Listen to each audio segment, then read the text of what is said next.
দর্শক, প্রথমেই মন্তব্য করে রাখি যে সরকারের মধ্যে স্পষ্টত একটা বিভক্তি দেখা দিয়েছে। কোনো এক সময় একটা বিস্ফোরণ জাগতেই পারে। আমি আসছি সেই বিষয়ে, তার আগে আরেকটি বিষয় একটু আপনাদের মনে করিয়ে দিয়ে, অনেকেই হয়তো জানেন, অনেক দিন পর সোমবার রাতে ঢাকা বিশ্ববিদ্যালয় আবার উত্তাল হয়ে উঠল। কোনো সংঘর্ষকে কেন্দ্র করে নয়, তবে সাংঘর্ষিক একটা অবস্থানের ইঙ্গিতপূর্ণ জায়গা থেকে এই যে উত্তাল হয়ে উঠল, সেটি হচ্ছে জাতীয় সঙ্গীত পরিবেশনের মাধ্যমে। শত শত শিক্ষার্থী, হাজার হাজার শিক্ষার্থী জাতীয় সঙ্গীতে কণ্ঠ মিলিয়েছে। মুক্তিযুদ্ধে যারা বিরোধিতা করেছে, মানবতা বিরোধী অপরাধের সঙ্গে যুক্ত, তাদের বিরুদ্ধে তুমুল স্লোগানও তুলেছে। এবং এটি অবশ্যই ব্যতিক্রম। কেন ব্যতিক্রম মনে হচ্ছে আমাদের কাছে?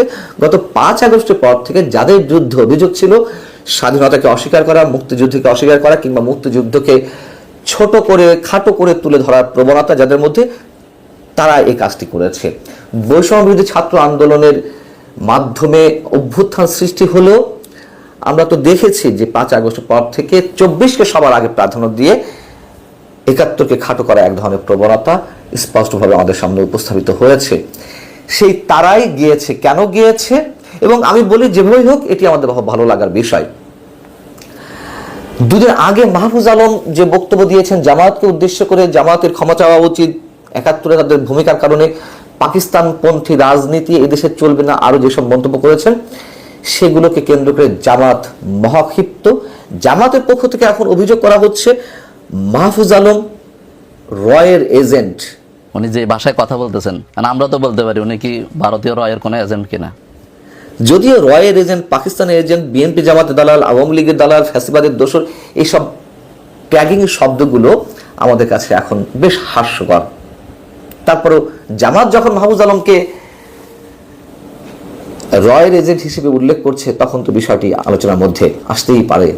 তো মাহফুজ আলমকে ক্ষমা চাইতে বলা হয়েছে, মাহফুজ আলমকে পদত্যাগ করতে বলা হয়েছে, কিন্তু এতই কি সহজ মাহফুজ আলম পদত্যাগ করবেন? প্রশ্নে ওঠে না। এবং জামাতকে কেন্দ্র করে মাহফুজ আলমের বক্তব্য, সব কিছুর মধ্য দিয়ে এখন সরকারের মধ্যে বিভক্তি স্পষ্ট।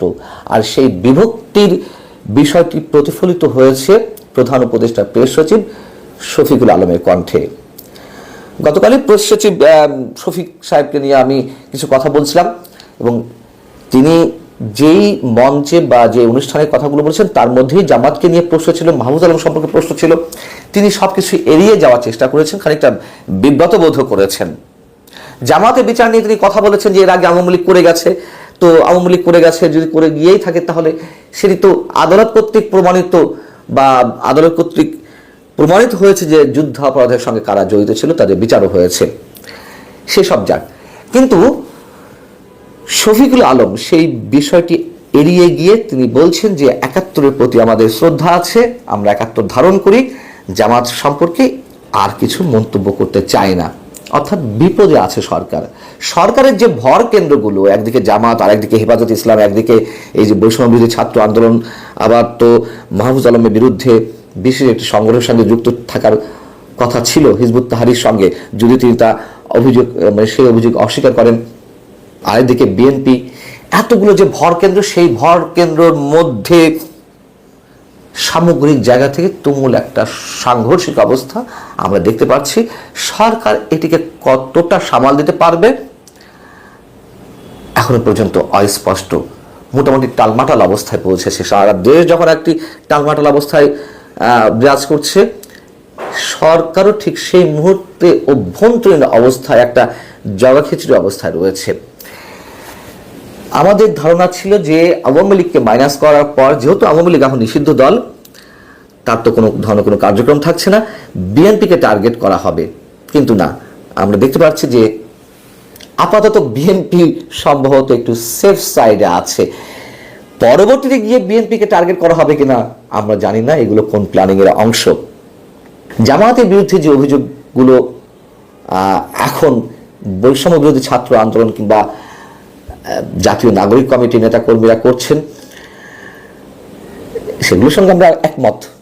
কিন্তু তাদের বিষয়গুলো প্রশ্নবিদ্ধ ওইখানে হচ্ছে, যেটি প্রথমে বলছিলাম যে তাদের অবস্থানটাই তো ক্লিয়ার না। তাদের গঠনতন্ত্রতে এখন স্পষ্ট করতে পারেনি যে তাদের আদর্শটি কি রাজনৈতিকভাবে। তো সেই জায়গা থেকে যখন তারা উচ্চারণ করে যে হাসিনাকে সরিয়ে গোলাম আজমের জন্য আমরা জুলাইয়ে রক্ত দেইনি, অথবা তোরা যারা রাজাকার এই মুহূর্তে বাংলা ছাড়, লাখো শহীদের রক্ত কেনা, দেশটা কারো বাপের না, এই ধরনের যখন স্লোগান দেওয়া হয় আমরা খুশি হতে পারি, আমাদের ভালো লাগতেই পারে। আমরা এখনো চাই ছাত্ররা বলতে সাবেক ছাত্র সমন্বয়কদের নেতৃত্বে যে জাতীয় নাগরিক পার্টি, এই দলটি তার লক্ষ্য আদর্শ স্পষ্ট করুক।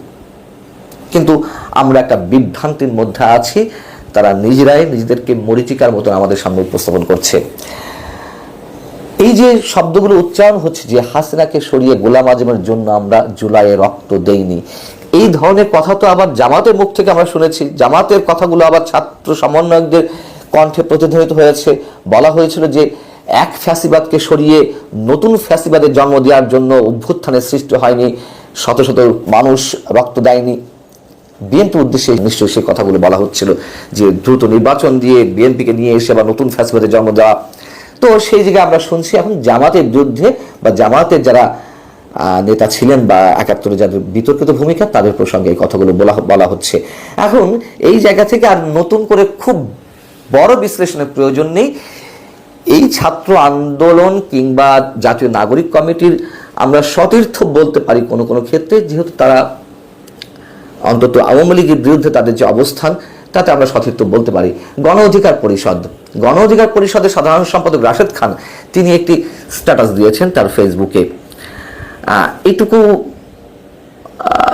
তুলে ধরলে মোটামুটি বোঝা যাবে যে কোন দিকে যাচ্ছে রাজনীতি। রাশেদ খান বলছেন, আওয়ামী লীগ নিষিদ্ধের কর্মসূচিতে যমুনা বা শাহবাগ ঘেরাওয়ে সর্বশক্তি নিয়ে উপস্থিত ছিল জামাত শিবির, মানে জামাত এবং শিবির এবং এনসিপি নেতাদের একসাথে বসে ও দাঁড়িয়ে বক্তব্য দিতে দেখা গেছে। অন্যান্য ইসলামিক দলের মানে সেগুলোরও ভালো সাপোর্ট ছিল এবং সেগুলোর উপস্থিতি ৬০% বেশি ছিল। তারা না থাকলে আওয়ামী লীগকে যে নিষিদ্ধ করা হলো এটি এত দ্রুত হতো না। এটি মন্তব্য করে তিনি বলছেন যে সরাসরি এনসিপির কমিটিতেই শিবিরের বেশ সংখ্যক নেতা আছে যারা বিরুদ্ধে বলছে, তাদের কেউ কেউ শিবিরের রাজনীতির সাথে সম্পৃক্ত ছিল। তো এখন তারা প্রগতিশীল হয়ে ওঠার চেষ্টা করছে। জামাত শিবিরকে কাজে লাগানো শেষ, এখন তাদেরকে পাকিস্তানপন্থী বলে চালিয়ে দাও। এসবের ঘটনা থেকে জামাত শিবির যদি ন্যূনতম শিক্ষা নেয় তবে ডাক দিলেই আর তাদের আহ্বানে আগের মতো সাড়া দিবে না।